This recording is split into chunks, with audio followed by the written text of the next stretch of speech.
Hello class, welcome to lesson 11.6, which is all about adding and subtracting rational expressions. By the end of this lesson, you should be able to add and subtract rational expressions with like denominators, as well as subtract and add rational expressions with unlike denominators. So let's start by taking a look at our first example where we want to find each sum.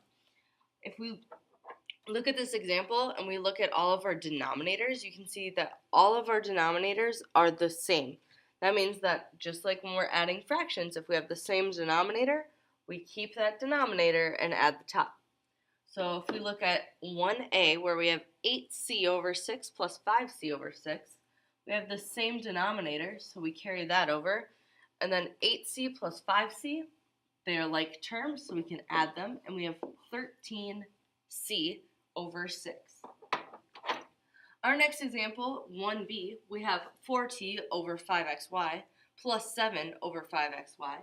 So all we have to do is we carry our like denominator over into our answer, and we have 4t plus 7. 4t and 7 are not like terms, so we can't combine them. All we can do is write 4t plus 7. And our last example for a like denominator, we have 3y over 3 plus y squared over 3 plus y.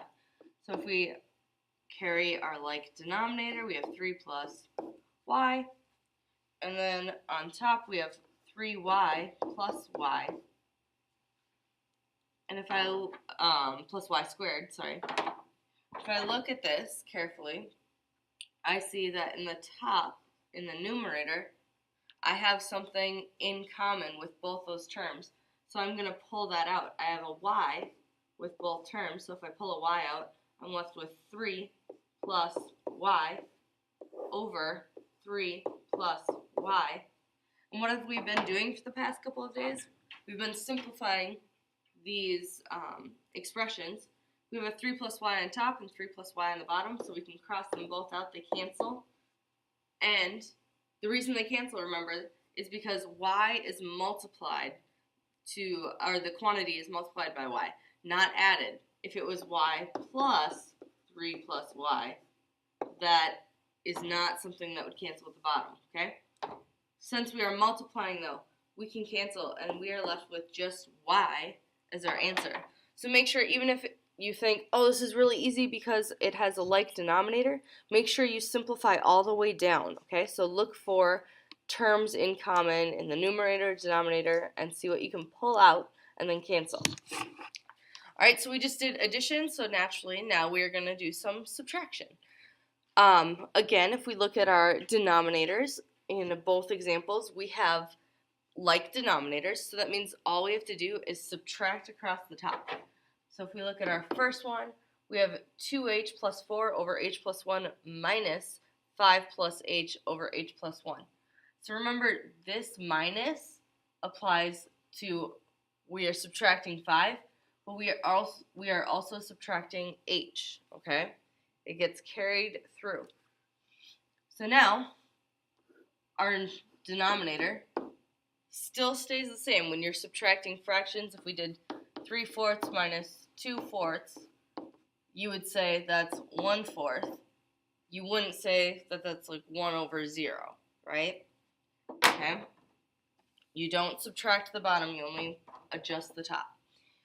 Okay, so we have a 2h plus 4 minus 5h plus h, but really, it's minus 5 minus h. So let's do our like terms. Our 5 and our 4 are both whole numbers, so if we do 4 minus 5, we know that we're going to have a minus 1. And if we do 2h minus h, 2h minus h, we are left with just h. So our difference is h minus 1 over h plus 1. Okay, and then I'm just going to move this one down here, and then we can work with it. So we have 17h plus 4 over 15h minus 5 minus 2h minus 6 over 15h minus 5. Okay, again, we have like denominators, so let's carry that across. And then let's look at our like terms. We have an h term here, we have an h term here. So 17h minus 2h, I know I have 15h, and then I have a 4 minus a negative 6. So 4 minus negative 6, that becomes 4 plus 6, or positive 10. I look at this answer and I see a lot of like 15s, 5s, 10s. So I see numbers that are divisible by 5. So let's try pulling a 5 out of the top. If I pull a 5 out of the top, I'm left with 3h plus 2. And if I pull a 5 out of the bottom, I'm left with 3h minus 1. What's something that appears in both the top and the bottom? We have a 5 in both of those, so I can just cancel those because we're multiplying. So this just becomes 3h plus 2 over 3h minus 1. And that's what your answer ends up being for that. So remember, simplify your answers down as much as you can. Even if the directions don't say, this is what you should do. The directions will likely just say find each difference, and they expect you to continue using the knowledge you've already learned of simplifying.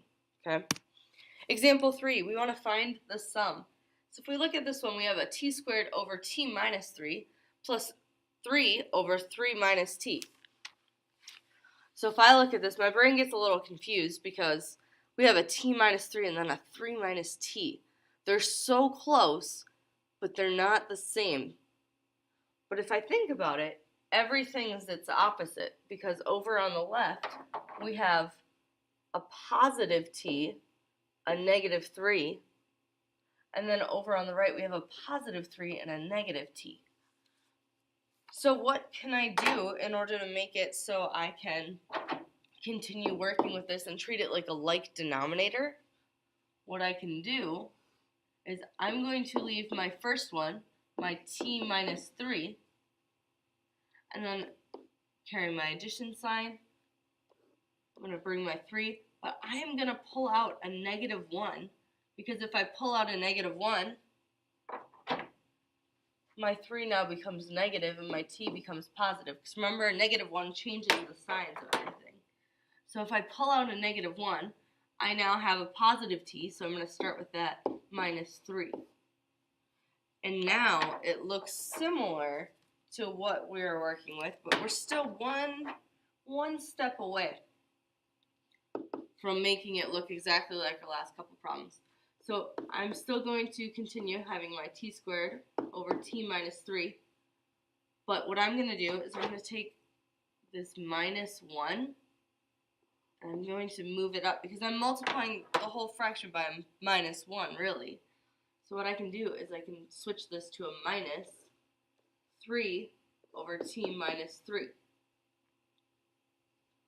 Alright, now I have the same denominator, so I can carry that down. I have a t minus 3, and up top I now have a t squared minus 3. Am I done? Hopefully you thought yes. If you didn't think yes, chances are you thought I could cancel the 3's, because there's a minus 3 on top and a minus 3 on the bottom, and you probably said I could cancel a t from each.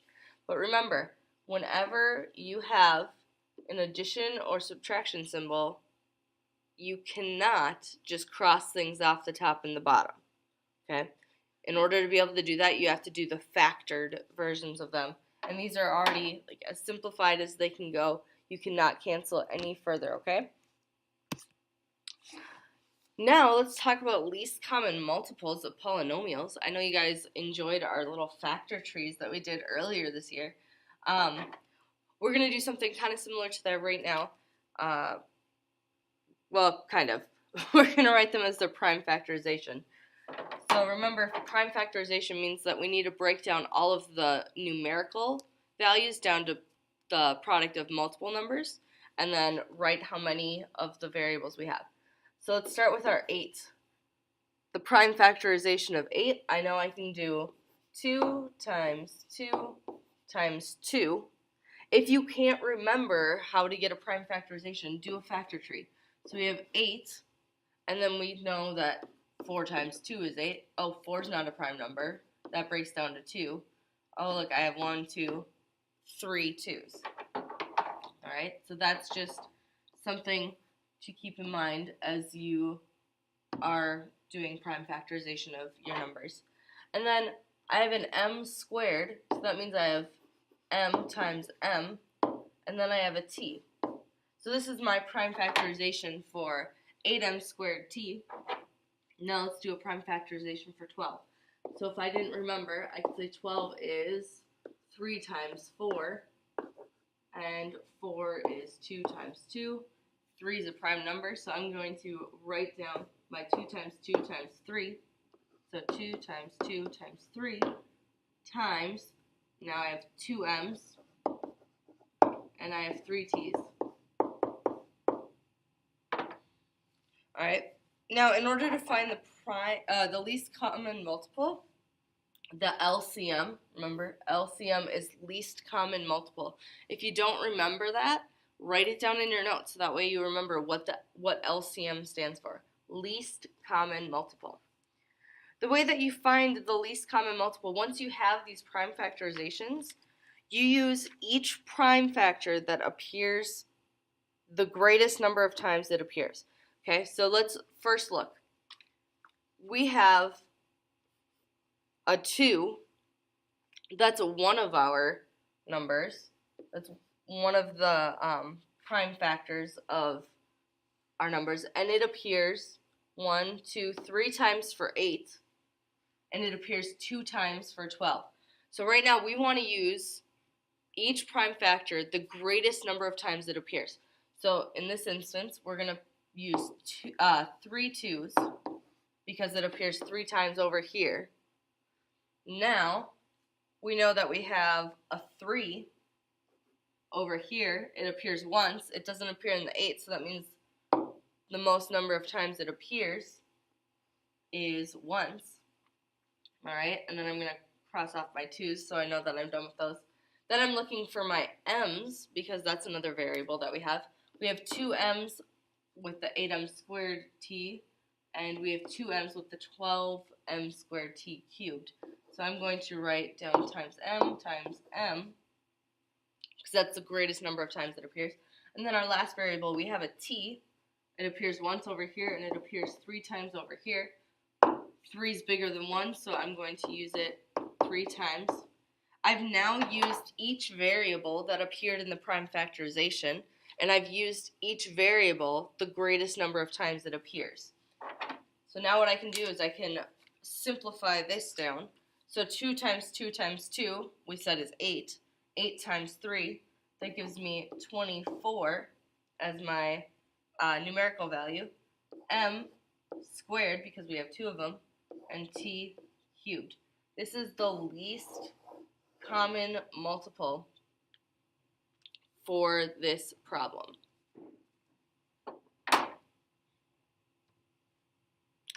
Alright, example 5. Let's find each sum. Example 5 is a little bit trickier because we have unlike denominators. Sorry, I was blanking on the term. We have unlike denominators. On the left, we have just a regular d. On the right, we have a d squared. So what we want to do is we want to make it so we have the same denominator. Since it's easier to add variables in than to take variables away, let's take our first fraction, the one that's over just a plain d, and let's figure out how to get a d squared on the bottom. If I want a d squared and I just have d, I know I need to multiply by d. Okay, so I have 4d squared over d times d plus d plus 2 over d squared. And if I multiply that d in, I now have 4d cubed over d squared plus d plus 2 over d squared. Now I can start combining everything.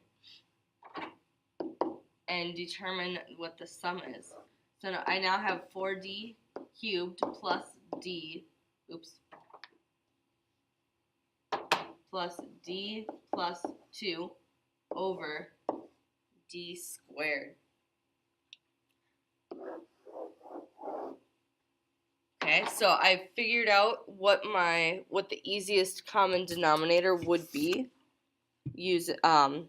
just by looking at it, and then I adjusted my fraction so I had a least common denominator, and I added the numerator together and put it over my new denominator. Alright, example 6, this is the last example that I will do. Okay, so word problem. For the first 15 miles, a biker travels at X miles per hour. Then due to a downhill slope, the biker travels 2 miles at a speed that is 2 times as fast. Write an expression to represent how much time the biker is bicycling. And then, once we have that, let's use it to find if the biker is bicycling at a rate of 8 miles per hour for the first 15 miles, what is the total amount of time the biker is bicycling. Alright, so let's look. For the first 15 miles, a biker travels at X miles per hour. Okay, so for the first 15 miles, travels at X miles per hour. So we always put distance over speed to find, how far or how fast people go.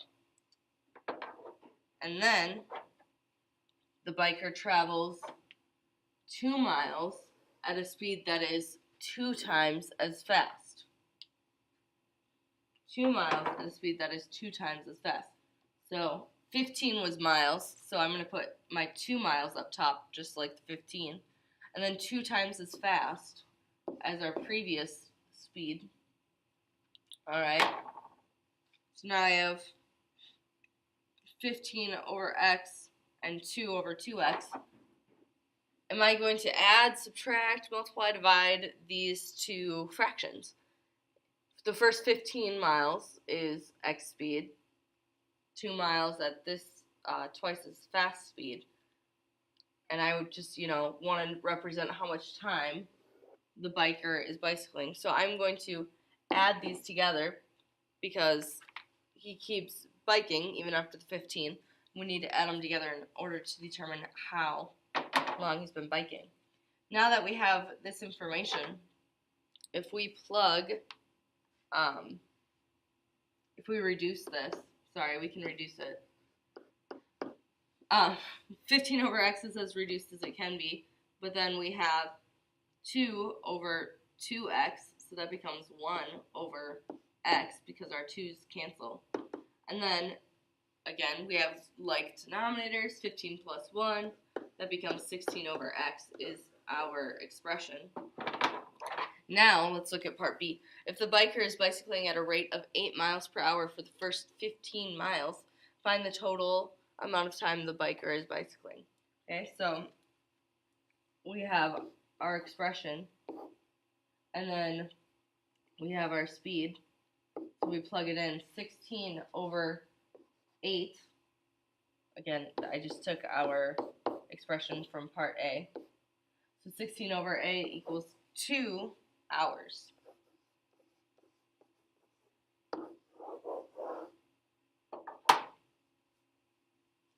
Alright, hopefully this lesson wasn't too difficult for you, but if you have any questions at all, please feel free to ask. Have a great day.